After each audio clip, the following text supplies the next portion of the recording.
Saludos y bendiciones. Desde la esquina roja te saluda el Padre Luis. Esta es una reflexión para una praxis de amor, el sacramento más importante. En este octavo domingo después de Pentecostés y el Evangelio de Marcos, capítulo 6, los versos del 14 al 29, estaremos reflexionando sobre cómo rescatar la revolución de Jesús con un discipulado radical.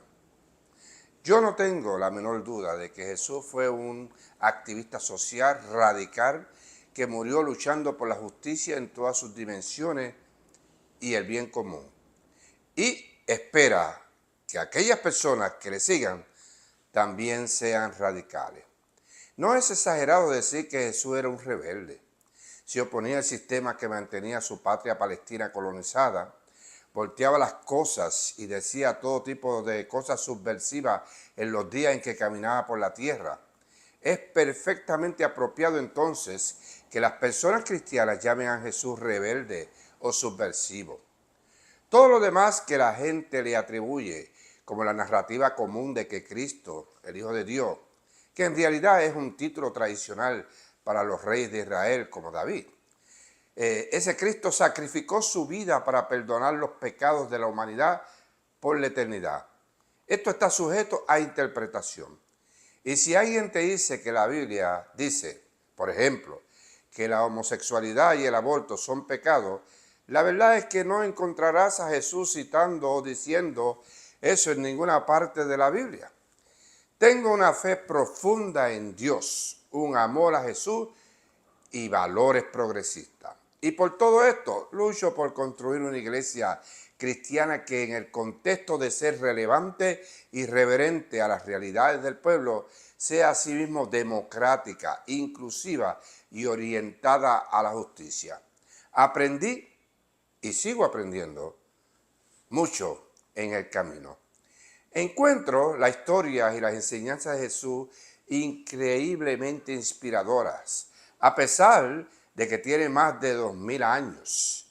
Cuando yo condeno la hambruna que existe por una mala distribución de los recursos creados y dados por Dios, cuando condeno las desigualdades sociales y económicas o de género u orientación o identidad sexual, cuando me identifico con movimientos sociales y ambientalistas, definitivamente establezco paralelismos entre las injusticias de la época de Jesús y la época moderna. Te confieso que cuando miro a mi alrededor y veo el aumento de la pobreza y la desigualdad y el sexismo, el racismo, la persecución religiosa y la destrucción ambiental, oro por el coraje que me falta para ser un activista social espiritual radical como Jesús.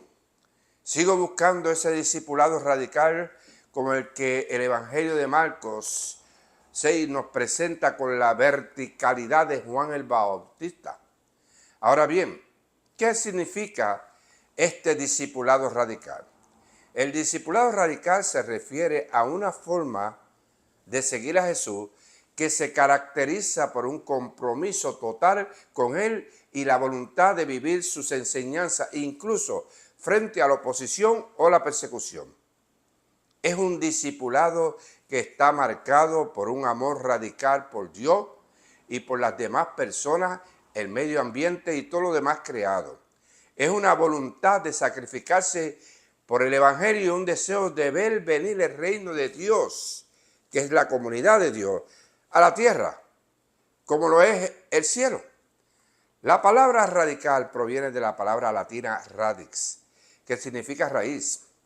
Bíblicamente, ser radical significa volver a la raíz de nuestra fe, que es una relación con Dios a través de Jesucristo.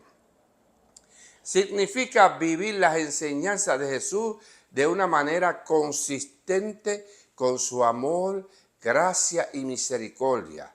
Radicales y estar dispuestas a renunciar a todo por el bien del Evangelio. Ahora bien, ¿cómo viven los discípulos y discípulas radicales? Viven practicando su fe a través del compromiso, por ejemplo, con la oración. Un discípulo o discípula radical comprende la importancia de la oración y busca hacerla parte diaria de su vida. También el estudio de la Biblia. Un discípulo o discípula radical reconoce la importancia de estudiar la palabra de Dios y busca aprender de ella diariamente. Y le incluimos el evangelismo, porque una discípula o discípulo radical está comprometido a compartir el evangelio con otras personas y a ser discípulos y discípulas a todas las naciones. También construir comunidad, porque una discípula o discípulo radical reconoce la importancia de ser parte de una comunidad de creyentes que puedan animarse, apoyarse y responsabilizarse unos a otros, unos a otras. Por supuesto, no podemos dejar fuera el servicio, porque un discípulo o discípula radical está comprometida a servir a las demás personas, porque fuimos llamadas a acompañar y servir al pueblo. Nadie nos llamó para que nos sirvieran. Por el contrario, tenemos que acompañar y servir al pueblo. Y añadiré a todo esto el sacrificio. Ese sacrificio personal por beneficiar la colectividad. Una discípula o discípulo radical está dispuesto a renunciar a todo por el bien del evangelio, incluida su propia comodidad y seguridad. ¿Y por qué no? La obediencia. Un discípulo o discípula radical busca obedecer los mandamientos de Dios y vivir una vida que le agrade. En otras palabras, el discipulado radical no se trata solo de nuestra relación personal con Dios. Óigalo bien, porque aquí es donde hay una gente equivocada. Esto no es solamente establecer una relación personal con Dios, sino también de cómo servimos y nos acercamos a las demás personas y las protegemos de todo tipo de opresión y exclusión. Decir que quiero una relación con Dios, que amo a Dios y actuar que el mundo no me importa, que la gente no me importa, esto va en contraposición de lo que el Evangelio nos está diciendo.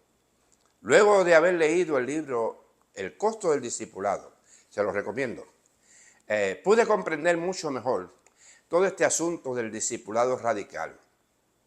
El mismo fue publicado por primera vez en el año 1937 y es una obra teológica cristiana escrita por Dietrich Bonhoeffer, un pastor y teólogo luterano alemán, reconocido por su firme oposición a Adolfo Hitler y al régimen nazi, oposición que finalmente lo condujo a su ejecución.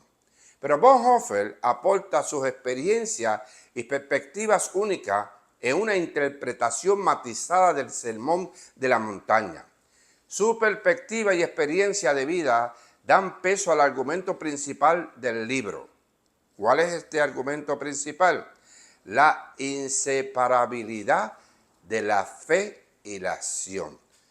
No puede haber fe sin acción o acción sin fe. Resumida, en los conceptos contrastantes de gracia barata, que no requiere nada de sus seguidores o seguidoras, y gracia costosa que exige un inquebrantable compromiso sacrificial con Jesucristo. Escrito en las sombras de la Alemania nazi y en la cúspide de la Segunda Guerra Mundial, el costo del discipulado sirve como crítica de Bonhoeffer de los males que vio infiltrándose en la iglesia y la sociedad alemana. Como tal, ocupa un espacio distinto dentro del panorama literario y crítico, ofreciendo reflexiones sobre temas como la fe y la acción, el amor radical y la resistencia a los regímenes malvados. Hermanos y hermanas, la venida de Jesucristo al mundo fue la venida de una revolución maravillosa. Las personas enfermas fueron sanadas, las hambrientas fueron alimentadas, las que estaban poseídas fueron curadas, las personas pecadoras fueron devueltas a la comunión con Dios, las barreras sociales de género, de clase y raciales fueron derribadas y las personas muertas las resucitó.